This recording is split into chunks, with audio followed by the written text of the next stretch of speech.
A guy goes up to Jesus, a guy who was a faithful Jew, a guy who goes to the temple and does all the things that a Jew should do, love God with all his heart, his soul, and mind. Goes up to Jesus and says, Rabbi, am I going to be resurrected? Have I done everything necessary for resurrection? Now, mind you, there was in Judaism at that time a quarrel about whether or not there would be resurrection after death. We still have it today. Some of us profess to it, and it's important, and some of us care not. But it's been a theological point since before the time of Jesus. Will there be a resurrection or will there not? And Jesus said, have you done all the things you're supposed to do? And the man said, yes. Then Jesus said, I will tell you a story. And he begins with a trope that those folks in that century would know, like a priest, a rabbi, an imam, a blonde, a brunette, a redhead. He said, a priest, a Levi, and a Samaritan.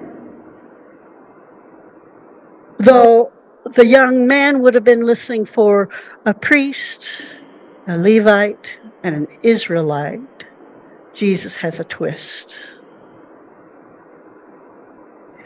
Jesus tells the story. A man was robbed on the road going down from Jerusalem to Jericho, a stony road like it is this one that Gina constructed for us today on the altar. It was a little more than a pathway. It went down about 2,000 feet, for Jerusalem is built on a mountain. Jericho is on the plain. And robbers would come and steal money, beat people up. And so it happened to a man, just a man, any man. He was beaten and robbed as he was leaving Jerusalem and going down to Jericho. And the story goes like this. It continues. A priest, just a regular guy who was born into the tribe of the Kohanim, not a rich guy, not any kind of guy, just a guy, walks by the man who's beat up and on the road. He doesn't stop to help. And then a Levite goes by and sees a man on the road. He doesn't stop either. Perhaps this is a story about who should have stopped to help but did not. I was driving down Highway 90 one day, running to get home to see my wife, whom I hadn't seen in a week, and there was a car crash, and it was on fire, and I didn't stop, and this story popped into my head. I should have. I'm a pastor, I'm a lover of people. I should have stopped, but I didn't. I went home to see my wife, who I hadn't seen in a week. This is the story as it is usually told. We pass by the person in help, but this is not Jesus' intent. The Levite goes by, doesn't stop to help the man who was robbed. Maybe the Levite wanted to help, but he'd just been diagnosed with lymphoma, and he had to get to his chemo treatment. And he needed to preserve his life on behalf of his family. You don't ever know why people stop or don't. People have gifts to offer, and sometimes they can't offer them. And sometimes people like me, I will tell this story, offer gifts that are not even appropriate. When I first got to Boston 30 4 years ago. One of the first things that happened was I got invited to Nell King's home, a backyard gathering that happened once a month. The very important Black man who ran for mayor before I even moved to Boston, was on city council, built the tent city down in the Back Bay.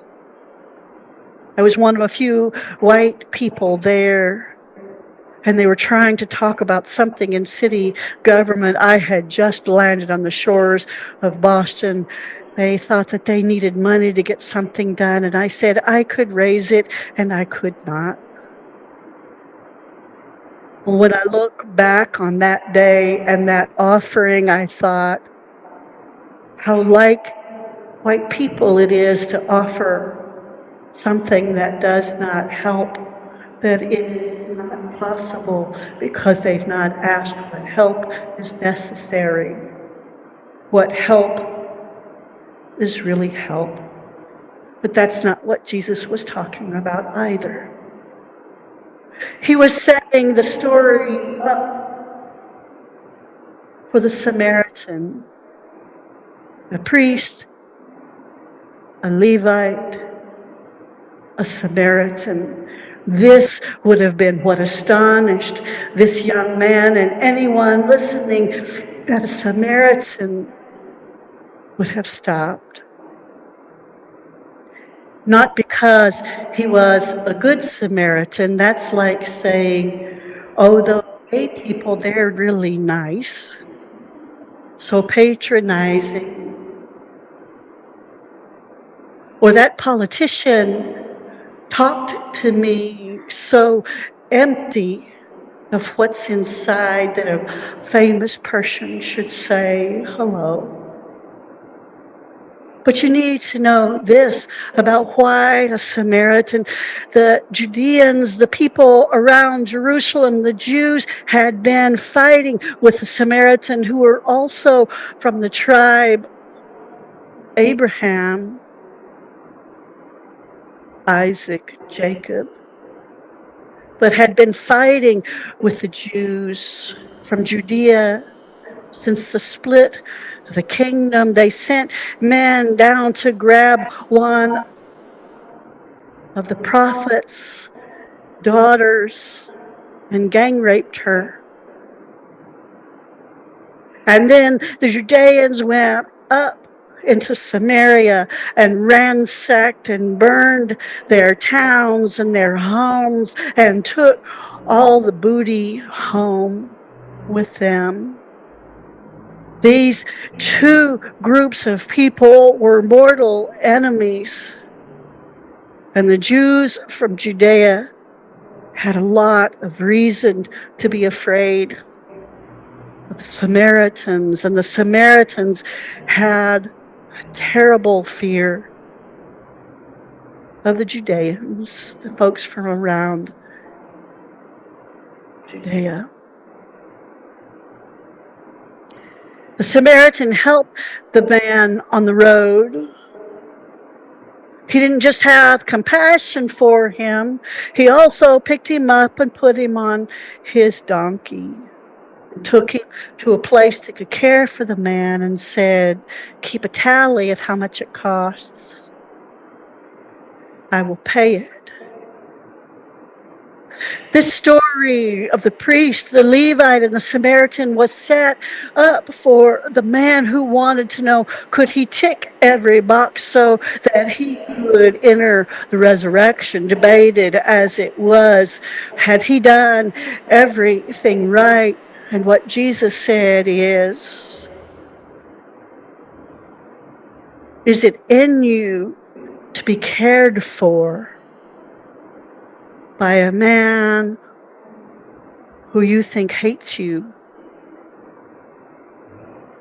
Is it in you to care for someone you hate and you think might do you harm, until you can find compassion for the enemy, until you can see me in each person, until you can do something to care for this person who needs you?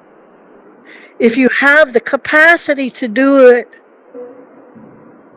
then maybe your head will be in the right place and out of the boxes that can be checked.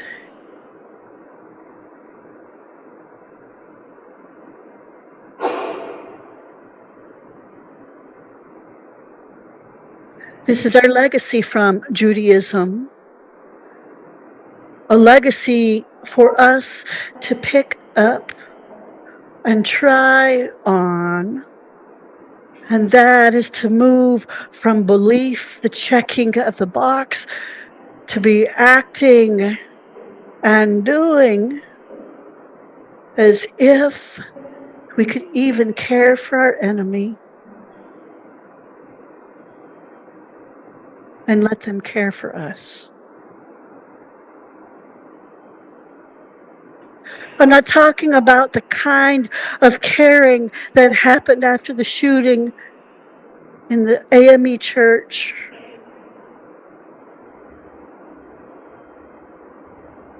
in South Carolina,